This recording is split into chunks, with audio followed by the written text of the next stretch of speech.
ان کے بیچ میں جو لڑائی ہوئی اور اس کا خود اپنی اصل ہسٹری کا پتہ ہی آزاد کشمیر کا بچہ تمام سٹیک ہولڈرز ان کے لیے دروازے کھلے ہیں. پھر وہ تمام کی سٹیک ہولڈرز سول سوسائٹی ہم سیکھیں گے آپ سے. ہم آپ کے ساتھ بیٹھ کے ایک ایسی سوچ اپنائیں گے جس سے آپ کو پتہ چلے کہ آپ اس کاز کا حصہ ہیں اور اس کے ہر فیصلے میں آپ برابر شریک ہوں گے انشاءاللہ.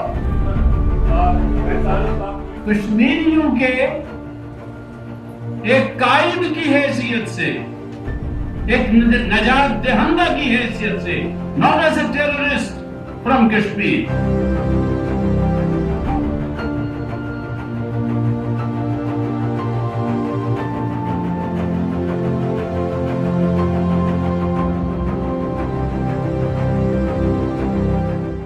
بات یہ کہ جو ہونا تھا وہ ہو گیا یا ہو رہا ہے.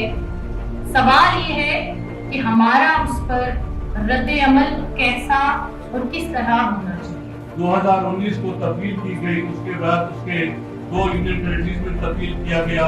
ہم کوئی ڈومیسٹک لا یا کوئی international law as a Kashmiri وہ ہماری بات سننے کے مجاز میں ہماری بات سننی پڑتی ہے. اگر مخلوق کو راضی کرو گے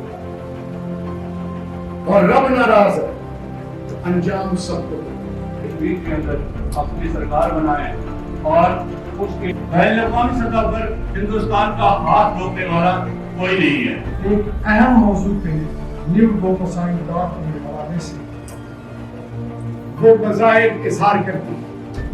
اسی طرح اقوام متحدہ کا، یونائٹڈ نیشن کا ہیومن رائٹس چارٹر، اسی طرح تمام ممالک کے کانسٹیٹیوشن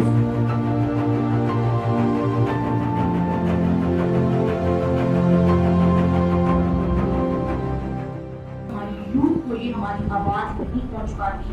آج ہمارے ساتھ ہماری اور امید کرتے ہیں کہ آج آفریدی صاحب آ گئے ہیں، شہزاد آفریدی صاحب، اور اسی طرح جس طرح آپ نے شرکت کر کے اس میں ہماری حوصلہ افزائی کی ہے تو آگے بھی انشاءاللہ اسی طرح کام کو ہم تیز ترین طریقے سے لے کے چلیں گے. سب سے پہلے تو میں برہان وانی صاحب کے متعلق بات کرنا چاہتی ہوں کہ ان کا یوم شہادت ہے، اور صرف ان کا نہیں ہے، ہمارے اگر آپ دیکھیں تو ہمارے شیر خان تھے، ہمارے حوالدار لالک جان تھے، ان سب کے متعلق میں کہنا چاہتی ہوں ان کی شہادتیں ریاض دائق ہے. ہر ملک کے پاسیوں اور تمام انسانیت کے لیے کچھ قوانین رکھیں.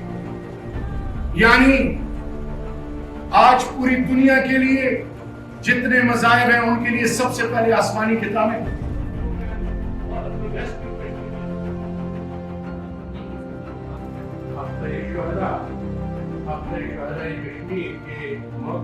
بلکہ آپ نے آنکھ اور کان اور پاؤں اور ہاتھ بن کے یہ ثابت کرانا ہے کہ آپ آفریدی بعد میں پہلے آپ کشمیر کاز کے لیے کشمیری بیٹا بنو.